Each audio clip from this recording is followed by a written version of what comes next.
Howdy folks, Keywii here, and welcome back to Suzerain. A safe space in which will be awesome. We're on Chapter 4, we're on turn 9, and things are going good. I think there's 10 turns. Excuse me. Don't know, for example.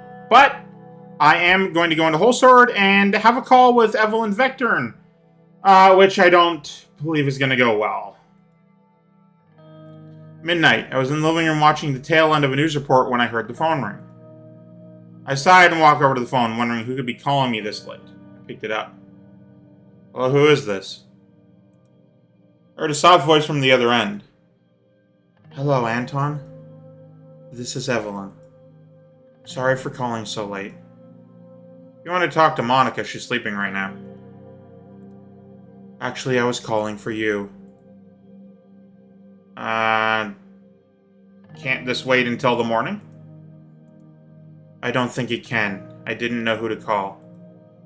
The thing is, I was supposed to meet with Pater today to hand him the signed divorce papers. But he didn't come to our designated meeting point. I figured he might have been too drunk to remember, so I went to the apartment he's been renting, but he wasn't there either. I asked around, the landlord, the neighbors, his friends. No one knows where he is. Trust me, Anton, I couldn't be more excited to be rid of this man. But I can't close off this chapter of my life without his cooperation. He's probably just... Well, first of all, I'm not doing 2. But, he's probably dead, and I'm not happy about this. And it's just not good. I'm sure he'll turn up. I don't know, Anton. He was in bad shape after your press conference. Can't you get your police contacts to look into this, just to be on the safe side? Just wait until a few more days and see if he turns up. Well, I don't want to regret saying that. Alright. If it'll give you peace of mind, I will. Thank you, Anton. That'd be great. I knew, by the way, about all his affairs. I'm so sorry I never came to you about it. You know I would have come to you about... Yeah, no, I'm gonna come clean with this one. Boys will be boys, isn't that what they say? Her voice sounded tired. Get some sleep, Evelyn. Goodbye. The line dropped. As I put down the phone, Monica sleepily approached with a glass of water in her hand. Who was that? Is everything okay? It was Evelyn. She said Pater was missing. Missing? Drowned his sorrows, I wager. I'm surprised she still cares about him. She's a middle-aged woman. What kind of life will she have without a husband? I mean... Honestly, that depends exclusively upon the woman in question. She was a good influence on him. For a while. She made her way upstairs.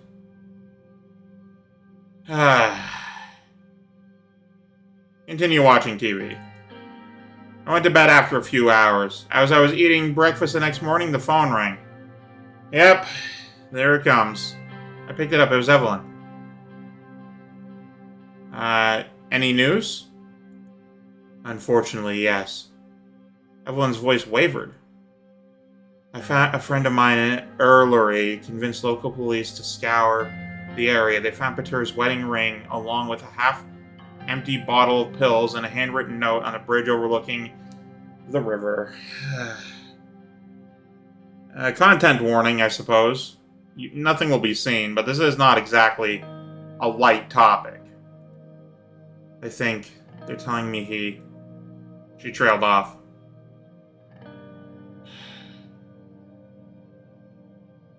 No, not Pater, my good friend. I just can't believe it. He was a prick who didn't deserve you. Oh, no! He died, though! Why would I say that? Oh! It's the only option for some reason. Why is this the only option? God, that's incredibly upsetting. I just found out my best friend died. Maybe not, but he didn't deserve to go out like this. I need a moment. I'll talk to you soon. Evelyn hung up with a heavy heart. I started thinking about what I would say to Monica.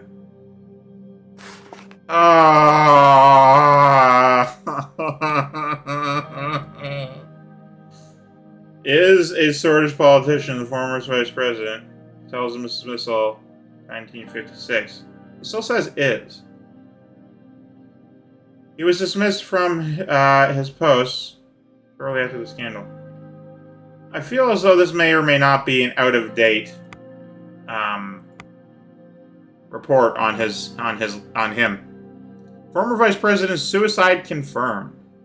Following the scandal between former Vice President Peter Victorin and President Rayne's former secretary, Olivia Suno, there had been reported rumors that the former VP had gone missing. Sadly, proof of Peter Victorin's suicide has been confirmed. Victorin's wedding ring, a half-empty bottle of pills, and a handwritten note were found on a bridge overlooking Younger River. Olivia Suno has not been seen since the scandal broke. There are rumors she escaped back to Roomberg. Private funeral is being held for the former vice president in Holsord. Yep, this is a bad situation. Former vice president Peter Victorin has been confirmed dead by the Swedish police. His wedding ring, handwritten note, were found on a bridge overlooking the river. The sad news comes following the scandal between former vice president and family holding a private funeral in Holsord. I just want to say to those of you watching, I don't even know what to say. I have a lot I could say on the topic, and I'm probably a good authority on emotional support and opinions, but it's never a good topic. It's just never... It's not... It's difficult to deal with life, and... it seems pretty ingenuine. I'm sorry, I don't have anything proper to say on this topic. I know I should, and... honestly, I really want to, but I don't know. Nothing's coming to me. I wish I had more to say. Peter Victorin's funeral. Evelyn Victorin has been notified us not being able to reach, bearing no efforts in looking for him. According to the initial report, he couldn't be found in any of his properties in Holsord. He was last seen traveling to Airlery. So we can honor him with a state funeral. Arrange a state funeral, arrange a regular funeral.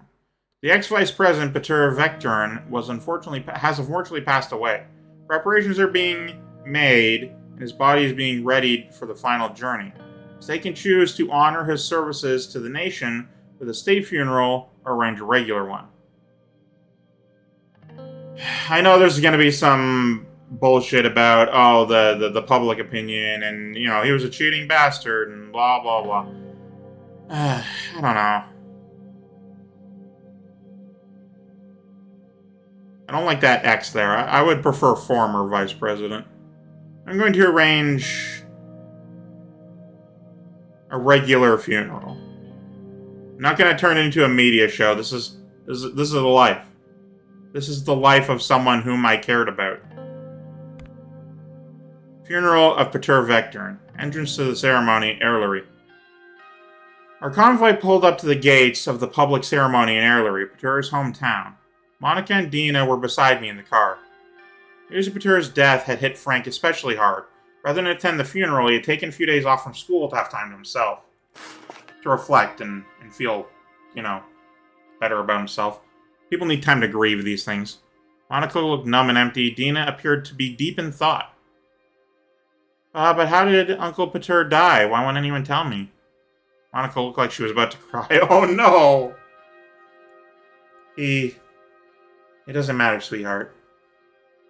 She turned her head to look out the window, hiding her tears. God, why did it have to get to this? Every decision I made was a bad one. Hug Monica. She hugged me back tightly. Papa, tell me the truth. He fell. It was an accident. I'm definitely not... 3 is out of the question, and I'm not even going to make a joke about that. You'll understand when you're older. He fell. It was an accident. I'm not going to lie to her either. You understand when you were older. It's a cop-out, and I know that. Hang on, getting my tissues, because there is tears in my eyes for this. This is, close to me. Not me personally, but secondhand from a lot of close people who were close to me. Who were and are.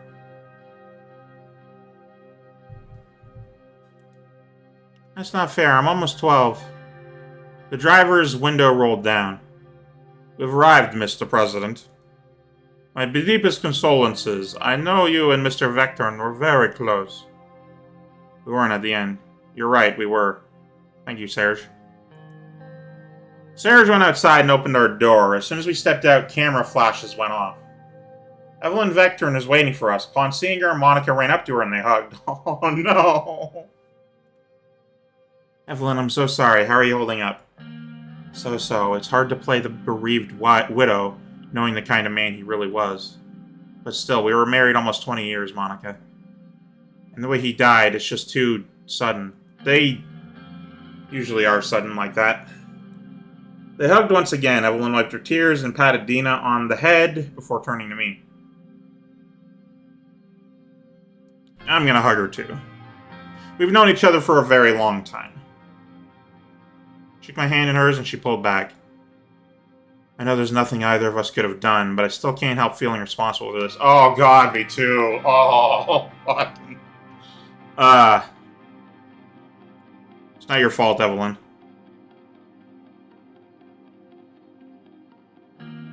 I know what you mean. Her eyes filled with resolve. Alright, let's go. The four of us, Evelyn, Monica, Dina, and I, took our places in front of the Vectorn family plot. The crowds were sparse, but Tur hadn't had many friends left by the end. His father and brothers lifted the coffin on their shoulders and brought it to the grave. The priest completed his ceremony. It was time for me to make a speech. Keywii Pater Vectorn, the fourth vice president of Sordland, and true sword who strived to achieve the best for his country against all odds. Very successful statesman with whom I worked very closely over many years. My brother bond was not a bond of blood. It was something stronger. It was a bond of friendship and camaraderie. God's word says no man can be perfect, and Pater was certainly no exception. They cried together, laughed together, fought together. He's here for me from the very beginning. Sword would support our cause until the end. Fuck it, this is really hard to read. I'm supposed to be doing a Let's Play. This is difficult. It's like the second time I've ever cried while on camera. In total action towards the very end of his life, I chose to remember him as he was. Not always see eye to eye, I owe him everything. I wouldn't be the president if not for him. I remember him not at his worst, but for the good deeds he has done.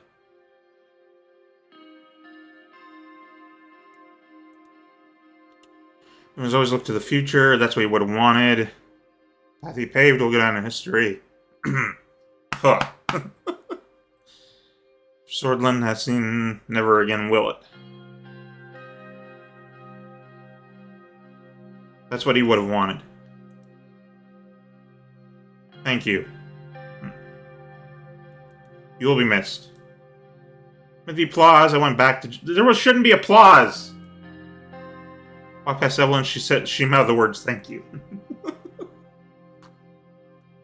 Whew. Priest's voice cut through the silence. Everyone joined in the prayer he was chanting. Looking at the coffin, I shuddered. The coffin started to be lowered into the grave. I had known Pater for almost 30 years. The time we spent together flashed back before my eyes. The good memories and the bad ones, all of them. Didn't matter anymore. He was gone. I felt a tug on my left arm. Are you crying? Yes! Tina, don't fucking talk to me right now. Don't hug me, I'm crying. Surprised to check my face. My eyes were wet. Yes.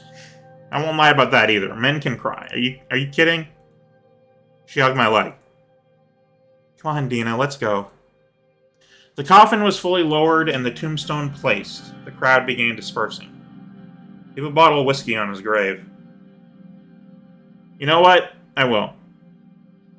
Left the bottle on the grave. Heirlory 30-year-old, his favorite. Stay there by myself for another half hour.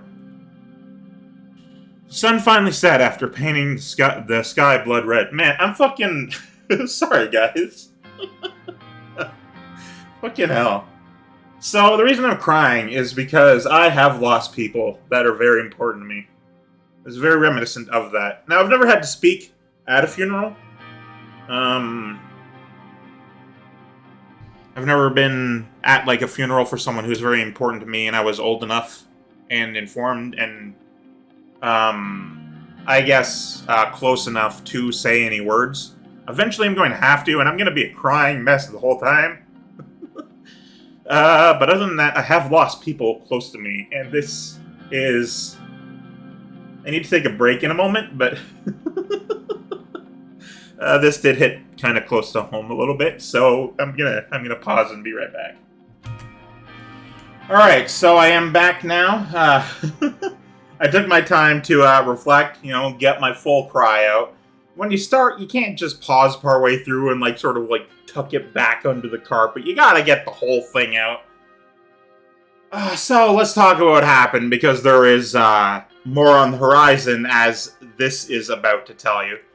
So, I have lost very important people to me throughout the years. A couple of them I stopped hearing from in a very red flag sort of way. I'm not going to get into the full details of who they are or when this happened, but I once knew a person whom I had known for a few years online. And I was talking with them through the instant messaging service at the time. And they had a history of hiding their depression. Now, I knew they were depressed. They knew I knew that. They knew that I knew that. And it was not... well, I won't get into it. But it was known that this person was suffering from depression. I didn't know that they were suicidal.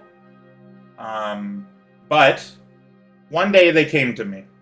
They messaged me saying they said hello. And it felt a little odd the way they said hello, because usually they said it in a particular way. But this day, it felt, I guess you could describe it as chipper. They felt, their wording and mannerisms came across as if they were a lot happier than they normally were. And I didn't know this at the time, and I can't stop beating myself up about it, but I didn't know this at the time, but I thought they were just having a great day. I thought they were just having an alright time. And we had a delightful conversation. And, it got late after maybe an hour or two. And, I said goodbye, and they said goodbye, and then that was the last I ever heard from them. Not to bum anyone out here, but, that's... And I didn't need to prove that I can relate to what's going on here, but I just thought I'd share that with you because, I don't know, I'm here anyway. It just felt like the right thing to do. Anyway, possible I might start crying again, but hey, here we go. So, news report from the Wholesale Post. Vice President's private funeral held. The Rayne government has today announced that former Vice President Peter Vectern has passed away. A private funeral will be held in his honor. The former VP was a deeply troubled man, but the Wholesale Post sends its thoughts and prayers to the Peter Vectern's friends and family. President Rayne and Vectern have been friends since they attended university together. Sadly, following his affair with the Rumberg spy, Vectern has taken his own life. Yeah. Late night at the Rayne household. This is what I'm worried about. I'm worried that this will fucking get me going again. I even had to watch a funny clip or two from The Emperor's New Groove just to get me back in sort of neutral mental space. Calm me down. Oh, it had been a while since Peter disappeared from our lives. Okay, so this is later. I still found myself thinking of the jokes he'd find funny or wanting to tell him what had happened at my last meeting, but the grief was beginning to fade.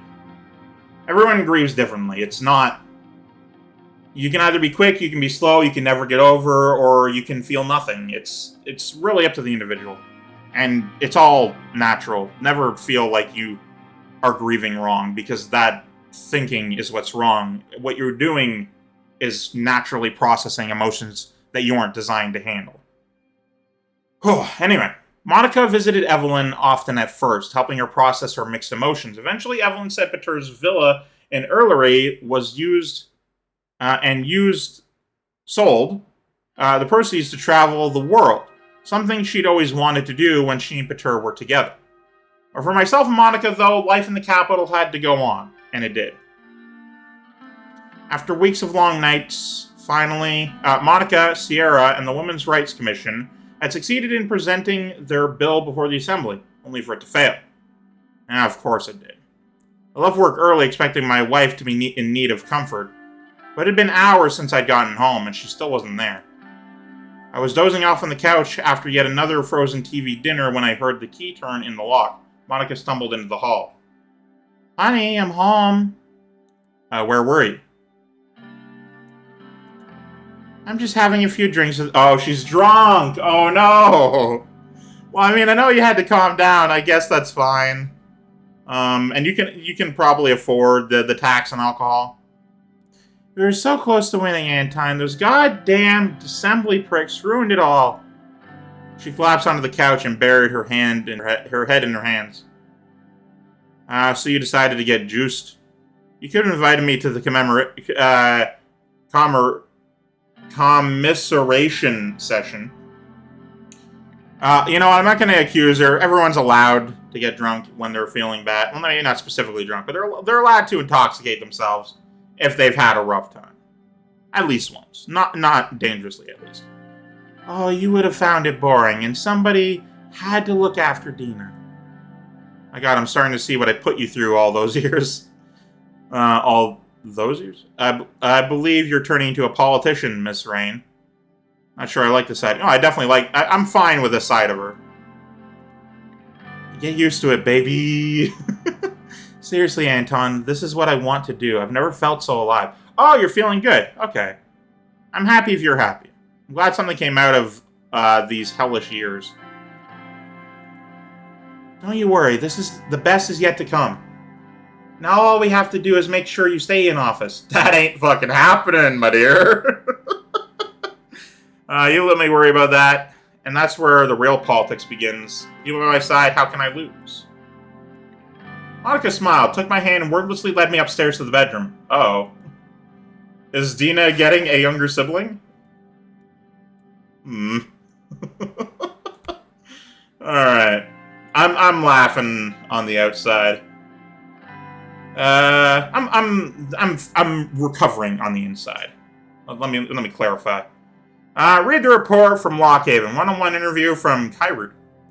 Lucian Gallade organized an interview for the presidency on the internationally renowned One-on-One. The famous journalist, Tomas Sacker, will be asking the questions. The crew of One-on-One with Tomas Sacker, Tomas, will arrive next week in Lockhaven from Keywii. Interesting. We are at 23 minutes. Logslandian Navy spotted in full force in Helgeland. According to intelligence reports, Logslandian Navy gathered in full force around Helgeland, blockading the island. The reports warn about a possible violent conflict between Agnolian and Logslandian forces. Swordfish Navy in Conriat is on standby. Now this is good. Not a single bit of this is good. Read the report from Holsword. Country stability decreased. Fucking fantastic. Report of the Sordland. Excuse me. Is suffering from low stability due to the amount of active crises the country is facing. Different elements of government and structures of order are operating past their operational limits. The situation adversely influences further economic growth. Of course it does. Just when things were getting slightly better. Sordland creates peace line to avert war. Following Rimberg's demands for reparations from Sordland, the tensions have increased dramatically between the two countries. Yesterday, a Sordland warplane has been shot by the Rimberg anti-air systems, and all the pilots on board have been killed. All the pilots? There's more than two? As per the information from Rimberg, Sordland warplane has trespassed in Rimbergian airspace, whereas Sordland military reports that the plane was inside Sordland borders when it was shot. The international community is unclear of the certainty of the reports from both sides. Thankfully, Sordland administration approached the incident calmly and established a peace line to avert war between the two countries. President Rayne has been commended internationally for his efforts to de-escalate the situation and maintain peace. Well, that's good. That's very good. Nationalists attempt to assassinate Ijal. Fateh Ijal was poisoned on his way to Sarna to deliver a campaign speech yesterday. According to the report, he is hospitalized in critical condition. The attack is suspected to come from a nationalist organization which had more than likely targeted Ijal due to the massive increase in the votes of the Workers' Party of Bludia. This sick attack on Ijal's life is continuation of the deep-rooted fascism of Sordish political life. Previously, it was Circus, now it is Ijal. Next, it will be all of us. We can allow this to continue. WPB record membership number. Workers' Party of Bludia. According to the numbers released by the Workers' Party of Bludia, there is a massive increase in their membership, breaking the new record for the party. The poll also shows that the popularity of the party has reached new heights in Bergia, and is expected to finish the first or the second in the region of Bergia.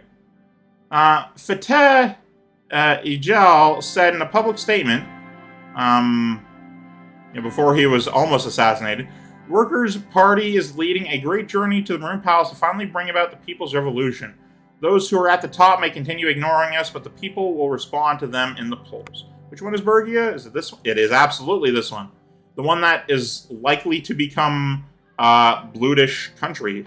Alright, what else we got going on? Sordland today. Workers' Party leader poisoned. The leader of the Workers' Party of Bludia is rumored to be poisoned by a nerve agent on his way from Dare to Sarnia. Sarna. Not Sarnia. Sarna. Sarnia is a place in Ontario. The attack came after his speech in Dare, with Ontario, Canada, when Ijal promised to clean Sordish politics from soulism. From soulism? Ugh. Oh wait, no, I might be reading that wrong. I don't know. According to other sources, he is taken to a local hospital in Sarna where he lies in a coma. Officials from the police said that investigations are underway to find the attackers. Deadly ambush in Jen. There have been at least 9 different attacks on police forces by various armed groups today since last Monday. The last of which occurred in Jen's Maroon Avenue. 8 militants disguised as construction workers entered the construction zone near the avenue and ambushed 2 police vehicles. The attackers were immediately killed, but 6 policemen were killed in the ambush. Sordland's largest military parade ever. President Rayne has announced Sordland's largest military parade ever to display the strength of the Sordish armed forces to the world. During the glorious day, tanks will roll, jets will fly, and our soldiers will march, young and old. Sordish citizens will come together to once again cheer for our soldiers. The parade will send a clear message to our enemies. Beware. President Rayne will be joining the parade with a motorcade and a drive through Victory Avenue.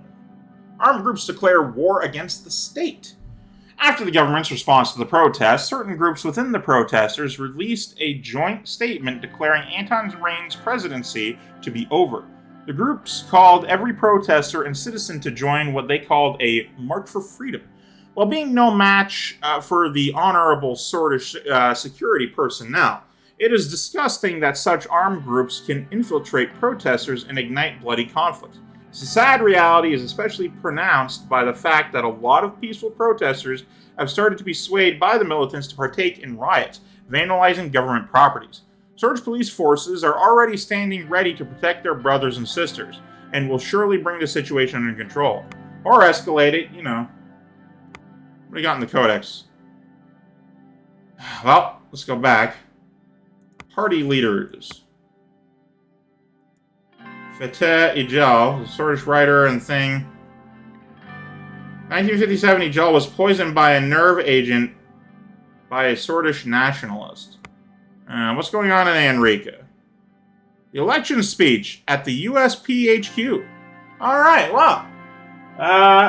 Election speech next episode. Possibly the end of the series. Who knows? I'm genuinely unsure.